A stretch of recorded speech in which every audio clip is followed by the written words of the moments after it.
Hey everybody, welcome to the MCM podcast. We are here to talk about the upcoming Marvel Champions expansion, Civil War. So I'm Kenny Hawk, one of your hosts. We've got two awesome hosts with us today. We've got Terrence. How's it going, man? Pretty good. Glad to be back. It's Glad that we're back. been too long, but we are both settling down and have a little bit more time in our hands. And we have friend of the show, Greg. How's it going, Greg?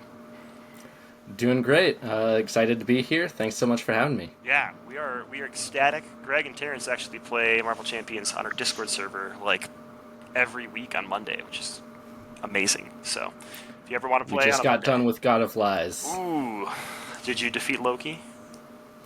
We did. It was a close one, but great new scenario. Took him down. Well, today's going to be kind of a mini episode, and then we're going to have a deeper dive episode into the Civil War campaign expansion coming up. But what we wanted to tell people about today is that there is a new expansion coming out for Marvel Champions. So if you haven't read this awesome article, we're scrolling through really quick on FFG's website. It's in the show notes down below, but there's a whole announcement and multiple announcement articles at this point about the Civil War expansion. So the main thing about this expansion is it seems to let us play both player versus environment, or like co-op mode, and PvP. How y'all feeling about Civil War? I think there's stuff for everyone, right? So I'm excited to see kind of how it plays, and I feel like people have been asking for a PvP mode, and so I'm kind of curious how it's going to pan out. It looks. I think the player choice decisions that I think we'll get into later on will either tell you a lot about the people you play with that are normally co-oping with you. What do you think, Greg? Yeah, I agree. I think it's really exciting to have kind of a different dimension to explore with the game, and just adds all sorts of new considerations when you're deck building, whether or not you're having to account for someone else who's actively making decisions to contradict what you want. Yeah, it should be exciting. I really like in the article they talk about how there's a bunch of different modular sets for the two sides thematically from Civil War. So the registration side, the good guys, right? And the resistance side, the bad guys. And you can customize with like 8 different mod sets from each side. So today's episode is mainly to give us just a little bit of information about the Civil War campaign box, but also to talk through some spoilers. So I will get some cards relevant from the article pulled up while you two chit chat all you want about the Civil War box. Yeah, I think the modular set is definitely going to be the highlight for me. Love that from the Hood Pack and Mojo, and so can't have can't have enough modulars. Definitely one of the best things about this game, and hopefully encourages people to actually construct and think about kind of modular sets as they build scenarios out, especially as you build it for the other players that you're going to be playing against. Yeah, they mentioned in the article that you kind of customize your scenario by picking a main scheme and a leader from one of the two sides, and then mod sets that go along with those sides. So there's going to be a lot of, my favorite thing about Marvel Champions is, this is kind of embarrassing, maybe more than the gameplay even, is the deck building and like theory crafting. So getting to do that on the villain side as well is really fun, because a lot of the scenarios we have don't include a ton of mod sets, but the leader cards we've seen seem to be pretty thin. So I'm guessing we get to include lots of mod sets and make lots of choices. They even mentioned when you play in PvE mode, you can mix other mod sets in. So that I think they call out Super Strength from Next Evolution as a card that could get mixed in to spice up one of these leaders, and that seems kind of cool. Okay, so the mod set, we're going to be spoiling some registration mod set cards. Before we get to the spoilers, they actually relate to some of the spoilers from the spoiler article itself. So I thought I could read through these cards and then let you two read the new spoilers. So these 3 cards are from the Cape Killers modular set, and they all kind of revolve around this card 3, Unregistered Super. It says, it's an obligation that says your identity gains the unregistered trait. Alter Ego action, discard an identity-specific card from hand to discard this obligation, and it has 1 acceleration icon on it. So a pretty nasty card, forcing you to flip to Alter Ego and get rid of one of your best cards. But by itself, it doesn't do too much. The other 2 cards in the set that we've had spoiled are things that actually make that a little nastier. So we have Cape Killer, the minion with 1 scheme to attack, 4 hit points, and Quick Strike. Forced interrupt when Cape Killer attacks an identity with the unregistered trait. It gains +2 attack for this attack. So that's a 4 damage Quick Strike if you allow yourself to become unregistered. So again, registration, good guys. The other card is Bring Them In. When revealed, exhaust each unregistered identity, which affects everyone at the table, right? Otherwise, the enemy team searches the encounter deck and discard pile for a copy of Unregistered Super and deals it to you as a face down encounter card. So you're going to become unregistered otherwise. What do y'all think about this mod set? I really like that it's just an acceleration token, so you're really tempted to not do anything about it. Like there's not enough pressure to like really force. I feel like it was like a hazard, or like amplify or something. You would feel very incentivized already to get rid of it. But I think because it's just an acceleration, which especially a 4-player doesn't do all that much, and so I like having this. You don't feel forced, and it is a decision of kind of playing a little bit of Russian roulette with the encounter deck each time. Yeah, I agree. I'm a sucker for anything that interacts with traits. So I'm a huge fan of this. You gain this trait, but now certain encounter cards are going to be nastier, and that to me is always just such a fun game to play. That gamble. Yeah, I like what both of you said. I think that if that was a hazard or a crisis, I'd be flipping down every time to get rid of it. But now it's more a threat of like, well, what else could come out of the encounter deck? Do I care about getting exhausted? Do I care about this quick strike? Are there enough things to make me feel like I need to hide the fact that I'm unregistered? So I thought that was cool when I read it in the article. But I was worried because this is a 5-card modular set, and a lot of times the traits in a modular set only affect that modular set. That way they can be like, they can be standalone and unique and mixed into any scenario. But our spoiler cards are on the next slide, and we're going to find out, spoiler alert, they also interact with the unregistered trait. So we'll have Greg read our first spoiler card here on the left. All right, so we've got Shang-Chi, a minion, 2 scheme to attack and 4 health, hero for hire traded, and when revealed, choose an upgrade you control. The enemy team chooses instead if you have the unregistered trait, and discard that upgrade. And then he has the flavor text, "There is no shame in a righteous cause." All right. Terrence, why don't you read the other one, then we can talk about them at the same time. Cool. So another minion, Colleen Wing. 1 scheme to attack, 3 hit points, has the hero for hire trait, and has 1 revealed effect. Choose an ally you control. The enemy team chooses instead if you have the unregistered trait. Discard that ally.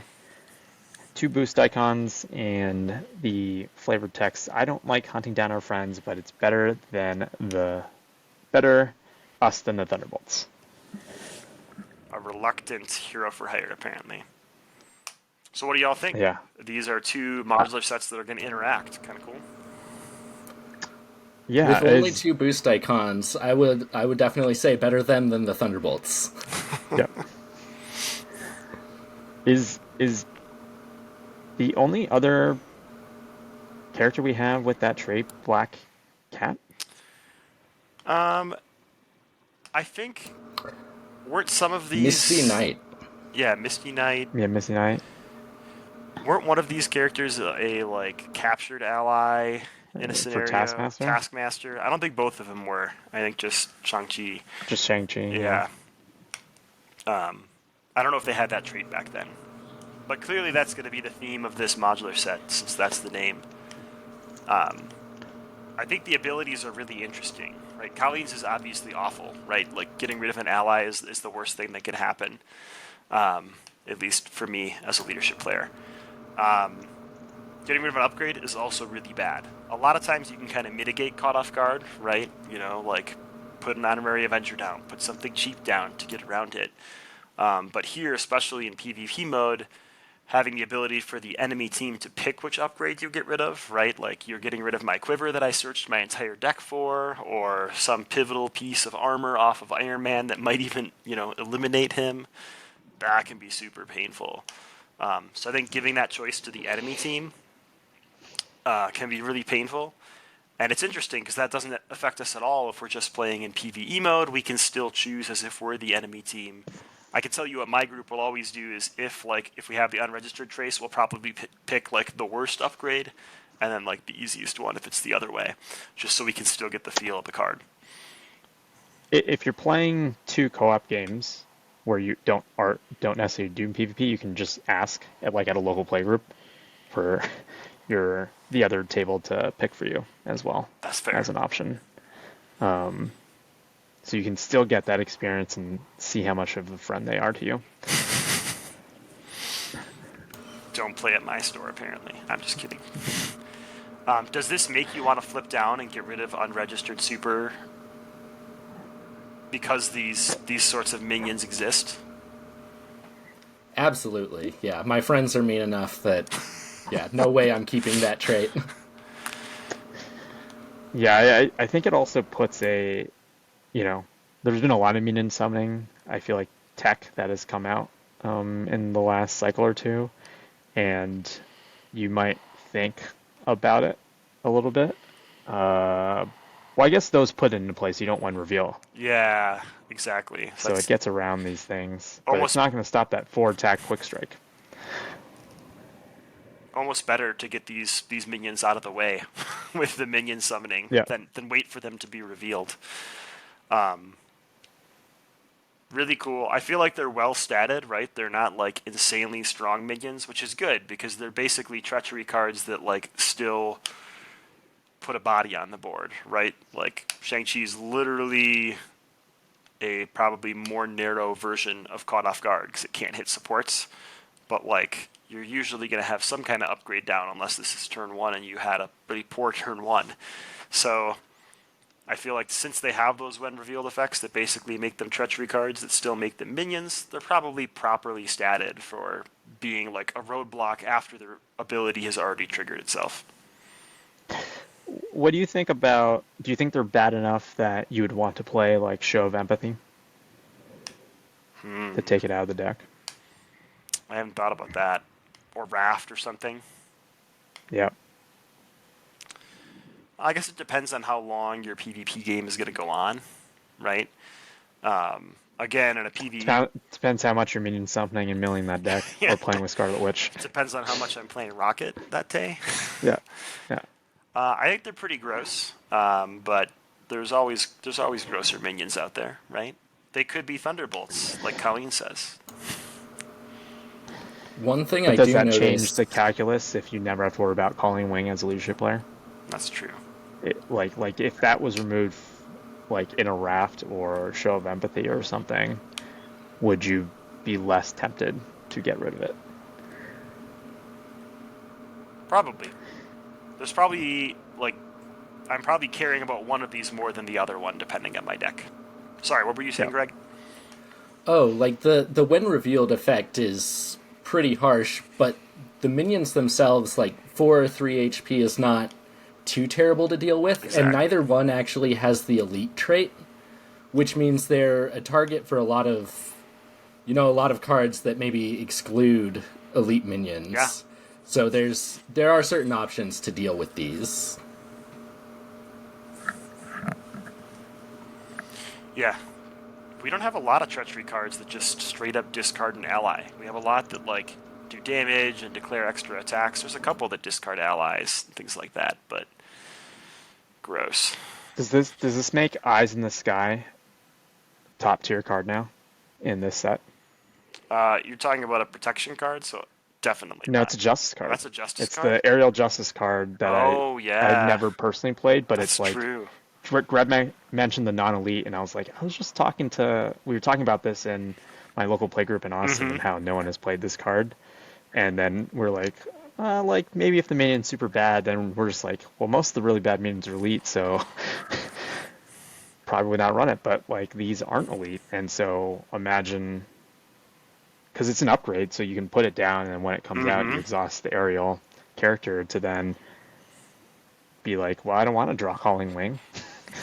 I'd literally draw anything else, Yeah, right? So, give me anything else. All the yeah, caught off guards all day long. Probably. I mean, I think these. I'm pretty excited about having multiple modular sets that interact with each other. I think yeah, that's. We've always had that in the past, right? Like Hail Hydra could interact with Hydra minions from other sets, but they were fairly like every once in a while we would get one. But this seems like two in the same set is setting us up for something fun. yeah. And who knows how many of the modular sets actually synergize, right? Because we've only seen spoilers for this stuff, right? So, Well, and think of like the mind games you can play with someone else, right? If they become unregistered, they might like think you have heroes for hire, but you didn't actually put it in there for some other strategic reason, and now they're mitigating a threat that's not even there. That's pretty cool. Although you definitely put them together. These are gross enough. Cool. Well, that's the spoilers we had for today. So this concludes spoiler week 1 for Civil War. So if you're interested in more Civil War spoilers, you should check out the Winning Hot Hand podcast on Monday. Any closing remarks? You're all still excited for Civil War? This hasn't dampened us at all? no, I think this is gonna be great. Modular sets look super cool, and it's not too far away. So, What was the date? September 19th? 19th, Nice. according to the Asmodee store, According to Asmodee Store. which is generally very accurate. They are the producers of the game. They probably know what they're doing. So, until next time, we'll see you later. Thanks, everybody. Bye.